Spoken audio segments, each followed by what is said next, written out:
Je vais mettre mes pots et mes noyaux d'avocat dans mon grand chaudron de teinture, je vais y arriver, et je vais mettre à cuire.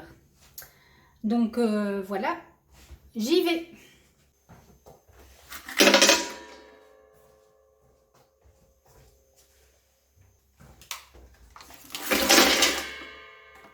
Voilà, il s'agit de noyaux et de pots d'avocat que j'avais mis au congélateur. Donc j'ai récolté tout au fil de la saison depuis fin juin. Il n'y en a pas énormément. Enfin, il y en a quand même, quelques-uns. Voilà. Alors le truc que j'avais lu après ma première teinture à l'avocat, c'était qu'il fallait couper les noyaux en morceaux. Moi, la première fois, j'avais fait avec des noyaux entiers. Or, si on veut que le noyau, je ne sais pas si vous le voyez en fait, le noyau est orangé comme ça à l'intérieur. Voilà. Si on veut que le noyau libère vraiment tout son potentiel tinctural, il semblerait que le fait de le couper en morceaux favorise le fait que les colorants se répandent dans l'eau. Donc maintenant, je vais mettre de l'eau dans ma casserole. Je vais en mettre beaucoup, à mon avis, je vais bien la remplir à moitié. Et je vais faire cuire. Il faut que ça bouillonne pendant une bonne heure, je pense. Et puis après, je vais laisser refroidir jusque demain. Oui, certainement bien 24 heures, voire éventuellement 48 heures avant de filtrer, pour être sûr d'avoir vraiment, que l'eau ait vraiment pris tout ce qu'il y avait à prendre. Voilà, voilà. Et donc, on parlera laine à teindre la semaine prochaine. Donc, je remplis.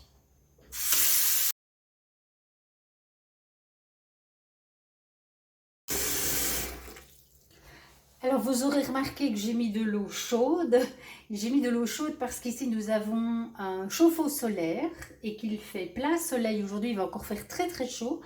Et donc, c'est plus économique pour moi de consommer de l'eau chauffée par le soleil que de chauffer mon eau sur la gazinière. Donc voilà, maintenant je vais quand même la mettre sur la gazinière et je vais faire chauffer pendant 1 heure.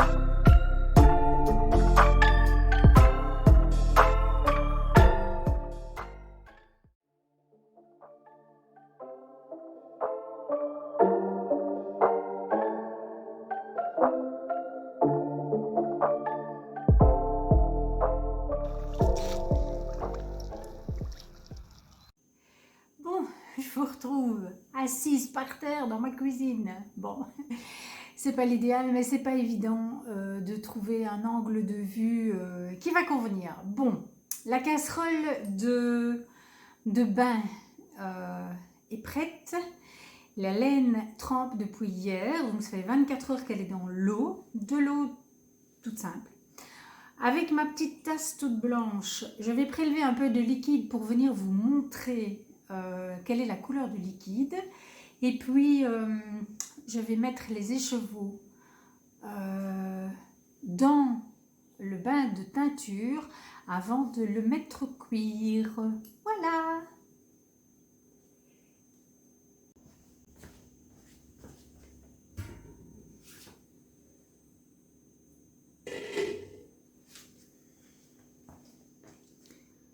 Alors, voilà. Voilà la couleur. Donc, c'est légèrement orangé. Hop là, voilà. Je vais plonger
voyez que ça prend directement, directement la couleur.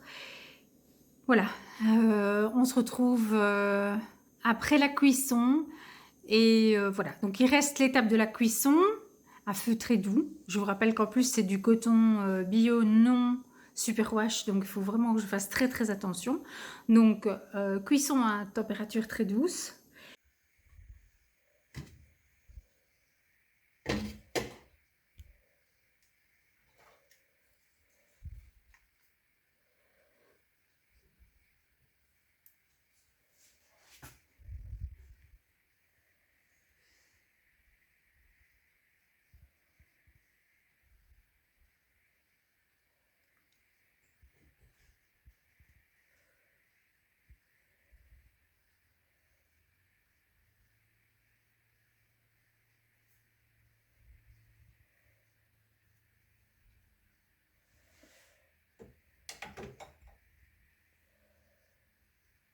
Voilà, les 80 degrés sont atteints et donc maintenant, à partir de maintenant, je diminue, je mets vraiment la flamme au minimum sur le tout petit bec et je patiente 1 heure.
Bonjour, bonjour dans ce samedi 22 octobre où il fait magnifique par chez moi.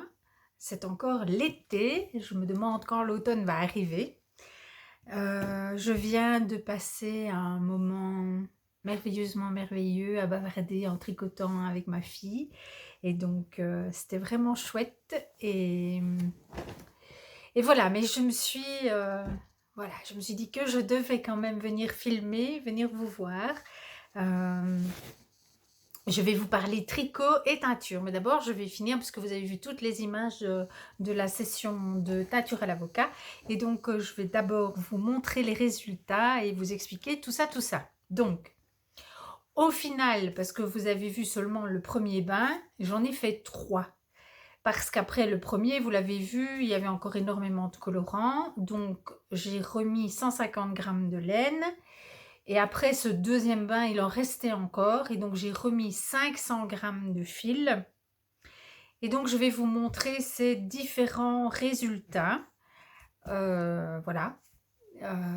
Et on va en parler. Donc, dans le premier bain, j'ai mis 400 g de Merino Bio non superwash en calibre sport et un écheveau de fingering de alpaga soie cachemire. Donc voilà, j'ai mis ces deux qualités là dans le bain et voilà ce que ça donne. Vous avez la bonne couleur. Peut-être que c'est un tout petit peu plus foncé. Voilà, c'est un tout petit peu plus juste ici. Ok. Voilà le Merino Sport. J'en ai donc 4 écheveaux et ce seront les écheveaux qui vont me servir pour faire le Polkly Sweater. Mais ça, je vous en reparle dans la semaine. Donc j'ai 4 écheveaux comme ça et un écheveau comme ceci. Voilà. Donc ça, c'était le premier bain. Dans le deuxième bain, j'ai mis un écheveau d'alpaga soie cachemire et un écheveau de mohair. Et voilà ce que ça a donné.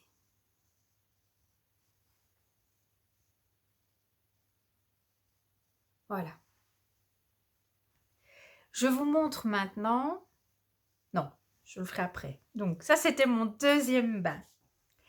Et dans le troisième bain, j'ai mis 2 écheveaux. Oui, je réfléchis.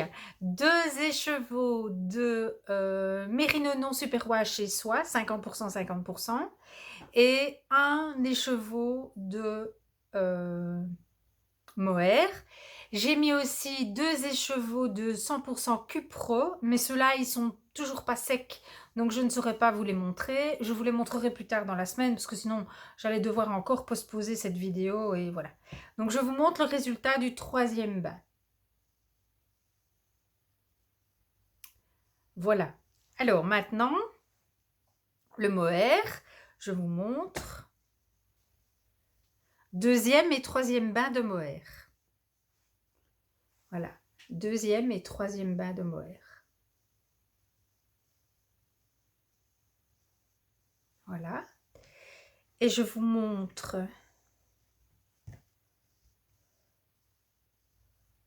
en alpaga. Alors le dernier, c'est pas alpaga soie cachemire, c'est mérino soie, mais c'est quand même un fil qui contient de la soie. Donc les voilà, tous les trois. Donc 1, 2, 3. Voilà, là j'en ai un, comme ça j'en ai un, et comme ça j'en ai 2. C'est quand même beau. Hein. Donc, ben, voilà. Je n'ai pas de quoi faire le Lace and Fade Boxy. Il faut 5 couleurs. Bon, ben, moi j'en ai 3. Si j'ajoute un écru, ça fait 4. Donc, j'arrive de toute façon pas à 5. Donc, voilà. Je ne sais pas encore ce que je vais faire, mais il est possible, parce que là j'en ai 2. Il est possible que je fasse le Bliss de By Night avec ces 2 écheveaux comme ça et ce mohair, puisque là j'ai 50 grammes de mohair. Ah oui, mais je n'ai que 50 grammes de mohair. Donc ça me fait 50 grammes de mohair, c'est à 800 mètres ou 100 grammes, donc je n'ai que 400 grammes, donc ça n'ira pas. Il faudrait que je mette les 2. Mais ce ne sont pas les mêmes, donc ça n'ira pas. Donc voilà, donc je ne sais pas ce que je vais faire. Mais j'ai 2 écheveaux comme ça et un écheveau comme ça.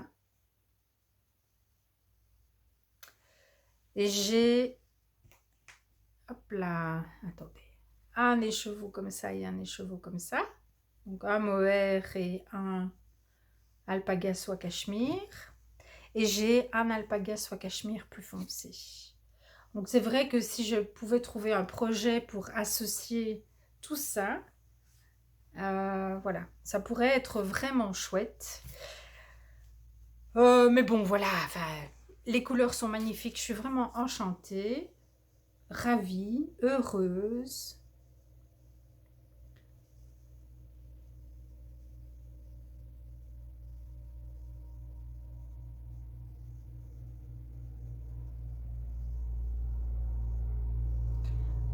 Voilà. J'espère que ça vous a plu. J'ai l'intention donc dans le courant de la semaine, je vais vous montrer mon projet par rapport au Paul Klee Sweater. Mais j'ai besoin d'espace sur ma table et ici j'ai vraiment plus qu'un tout petit bout de table parce que le pull de mon époux est en train de sécher et il n'est toujours pas sec.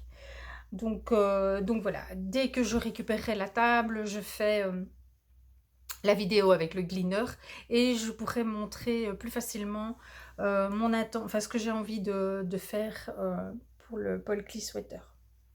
Voilà. C'est un peu couleur peau comme ça, j'aime beaucoup. J'aime beaucoup. Donc je suis très très contente. Donc c'est la deuxième fois que je fais de la teinture à l'avocat. La première fois, j'avais pas coupé les noyaux en morceaux et donc je pense que j'avais surtout eu la couleur des peaux. Et c'était très clairement un ton beige. Si je n'oublie pas, je vous intégrerai une photo ici de ce fil tricoté qui était vraiment un très beau beige, taupe comme ça, mais vraiment beau, j'aimais beaucoup. Et je pense que j'ai encore plein de noyaux d'avocat et de peaux d'avocat en Belgique dans mon congélateur. Et si j'ai la place pour remonter de la laine à teindre, je pense que je vais faire à Liège une cuisson rien qu'avec des peaux et une cuisson rien qu'avec des noyaux. Voilà, pour voir comment, enfin, quelle est la couleur donnée par les peaux et quelle est la couleur donnée par les noyaux. Pour faire la part des choses, voilà, ça m'intéresserait de savoir. Donc, ce sera mon projet de teinture quand je serai remontée en Belgique. Donc, voilà pour ce qui est de la teinture à l'avocat. J'espère que ma vidéo vous aura plu. Évidemment, c'est pas la seule qui existe, il y en a plein. Je suis pas la seule à faire de la teinture à l'avocat. Simplement, je trouvais l'expérience intéressante à vous filmer dans le cadre des Vlogtober. Voilà, voilà. Donc, maintenant, je vais vous parler tricot. Et donc, j'ai bien dormi. Merci pour tous vos bons vœux de bonne nuit parce que vous avez été vraiment super nombreuses à me répondre et à me dire, à me souhaiter une bonne nuit. Je vous rassure, j'ai très bien dormi comme un bébé. Ce qui est souvent le cas après une mauvaise nuit, j'ai souvent une très bonne nuit, donc voilà. Mais hier, j'ai quand même tricoté beaucoup parce que j'étais pas vraiment en état de faire grand chose. Et donc, comme j'étais incapable d'aligner deux idées, j'ai tricoté du zéro cerveau, j'ai tricoté mon Saturne et il me reste, attendez voir, parce que je viens encore de tricoter là maintenant, donc je ne sais plus, il me reste 1, 2, 3, 4, 5. 5 rangs avant de séparer les manches du corps. Voilà l'encolure. Et donc, on voit quand même les petits trous, les augmentations. Voilà, alors on les voit certainement moins que sur du mérino, mais ça m'est égal. Moi, en fait, ce qui m'intéressait vraiment, c'était l'encolure et la forme globale du pull. Donc, voilà. Donc, je vais me fixer un objectif pour la semaine. Je suis au rang 66 de la dentelle de mon Terol d'Ego. Et il y en a 90. Et je vais me fixer comme objectif d'arriver au moins au rang 80. Voilà. Ouais. Au rang 80 avant la fin de la semaine prochaine.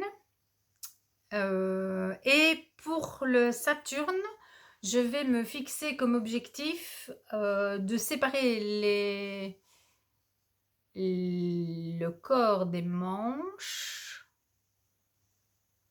et de tricoter les deux manches. Ouais. Je vais les faire longues, les manches. Donc peut-être que... Mais si, je crois que c'est possible. Je crois que c'est possible. On verra bien de toute façon, hein. Personne ne tient un fusil sur ma tempe. Si je n'y arrive pas, bah j'y arrive pas. Voilà. Et puis le bonnet, j'avancerai de temps en temps. Le bonnet, je le prends quand j'ai juste 3 minutes devant moi. Voilà. Donc hier, je l'ai tricoté un tout petit peu. Je ne sais plus à quel moment. Il y avait un moment où ça se mettait bien. Mais maintenant, déjà, cette semaine, je n'aurai plus de teinture. Je vais juste devoir remettre certains de mes écheveaux un peu les mettre en cake et puis les remettre en écheveau. Parce qu'il y en a quand même certains qui sont pas mal chiffonnés, qui ont l'air un peu emmêlés. Donc ça, c'est un peu casse-pied parce que ça prend beaucoup de temps de manivelle. Mais voilà, bon, il faut que ça se fasse. Si je veux les garder un certain temps, j'ai quand même intérêt à le faire pour ne pas me retrouver avec du temps à perdre au moment où je serai décidée à les tricoter. Donc voilà, Je vais vous laisser là. Je vous souhaite une très très belle fin de journée. Je vous retrouve demain. On fera le point sur mes tricots, plus en détail. J'aurai certainement séparé les manches du corps de mon Saturne. Donc voilà, demain ce sera un épisode entièrement consacré au tricot. Et pour la semaine, voilà, j'ai prévu de vous montrer mes petites idées pour le Paul Klee sweater. Et puis voilà, la vidéo sur le gleaner, vidéo promise. Et puis suivant l'inspiration, on verra. Voilà. Je vous embrasse bien fort. Je vous souhaite une belle fin de journée, un bon tricot. Profitez de la vie. Prenez soin de vous. À demain.